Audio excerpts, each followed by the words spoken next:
We have received a lot of updates from Goodnotes 6 in the last couple of months.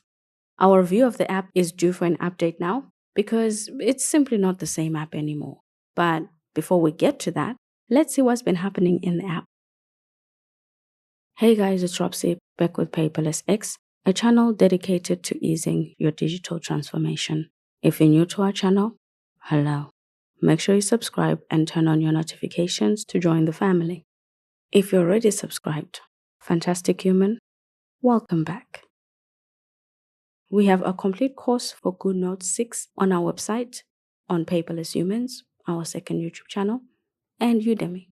If you want to master the app to get the most out of it, be sure to check out our course. We'll have the links in the description down below. By far the most exciting feature is audio recording. Goodnotes 6 is the second handwriting note-taking app to give us this feature after Notability. You have to download the transcription model, which makes it feel like this is happening on your device.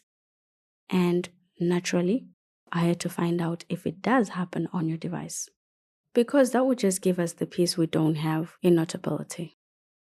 I got the confirmation I was looking for, and even Goodnotes can't access it. That is reassuring. On-device AI tools are definitely my favorite. But unfortunately, audio transcription is limited to a few devices, starting from iPhone 13, the third generation iPhone SE, iPads, and iPad Pros with M1 and above. You'll also need to be using iPadOS 17 at least. Can't help but wonder how many people that excludes. I like that transcription is in real time. That is one of the advantages of on-device features. They work much faster. Every sentence is time-stamped, though I feel it would work better if it didn't register pauses and repeats. It's a work in progress and is not the most accurate. I'll have to keep trying it to see if it gets better with time. At the moment, the Notability transcription feature is probably better. Transcriptions are awesome because you get some decent notes out of them without much work on your part. But for a handwriting note-taking app, they're probably more useful only as timestamps to skip through your audio, especially on the iPad.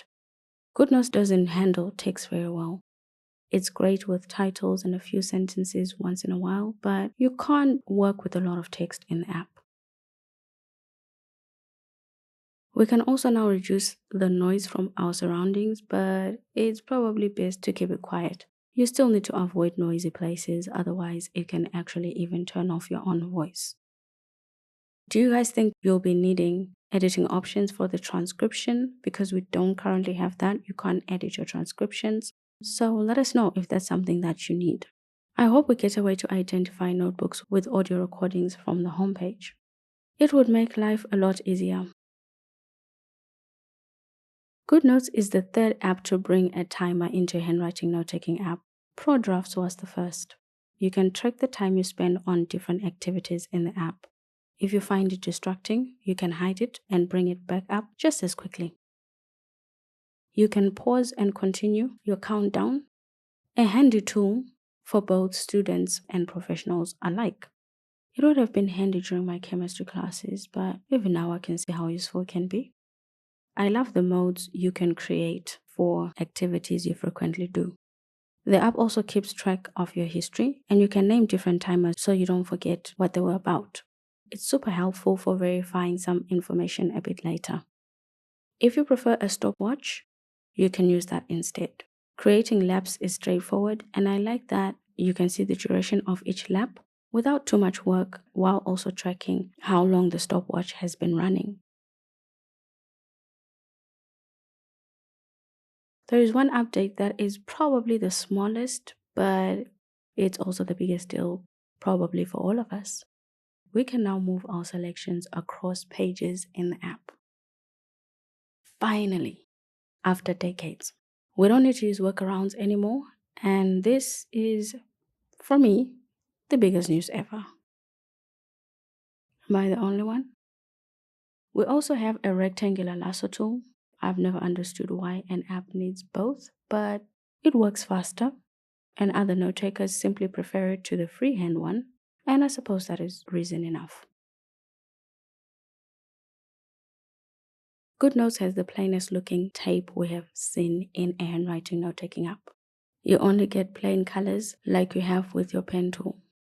Minimalists will love it, but others might find it boring. The straight tape looks better than the freehand one. Tapping it changes its opacity, which effectively reveals the answer. And I like it. It looks much prettier and the highlighter effect looks great. That's probably the best implementation we have seen for the tape tool. Both the eraser and Lasso Tool are selective for tape, which is to be expected. The only feature missing is the ability to hide and show all the tape at once. We look forward to having that in the future. I like what Goodnotes has done with this. You can customize your ruler to measure centimeters or inches. That's standard. But in Goodnotes 6, you can also choose to hide or show numbers. Not sure I've seen that anywhere else.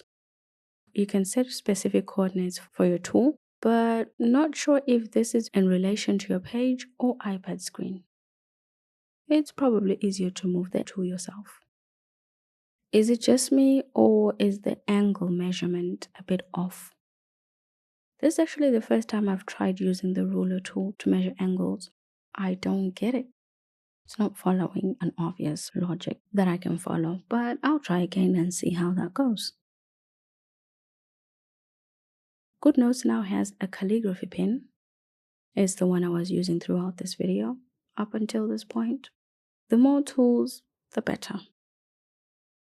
We also have dashed and dotted options for our pen tool in Goodnotes, and we're happy to have those too. We can now customize our toolbar in Goodnotes 6 to remove and rearrange the tools on the main toolbar. At its minimalist, you have one tool, which is refreshing. So if you have tools you don't use, you can now remove them from your toolbar. We hope this is a foundation for a favorites toolbar in the app, so we're watching the space. Page navigation is also better now. If you dislike the pop-up window we've always had, now there's an option to see your pages on the sidebar. This is definitely a better setup if you prefer keeping your documents in view. You can add pages to outlines and as bookmarks, and we hope to be able to nest our outlines in the future.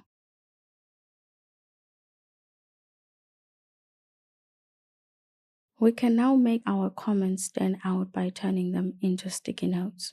This only works on the first comment, and then all the replies remain the same, which makes logical sense.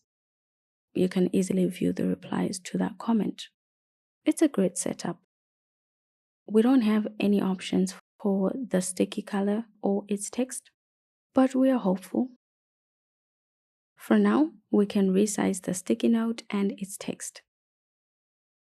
You can also collapse it and hide the author. All decent options. We're happy that at least we can make comments stand out so that they're not difficult to find when you need to go through them.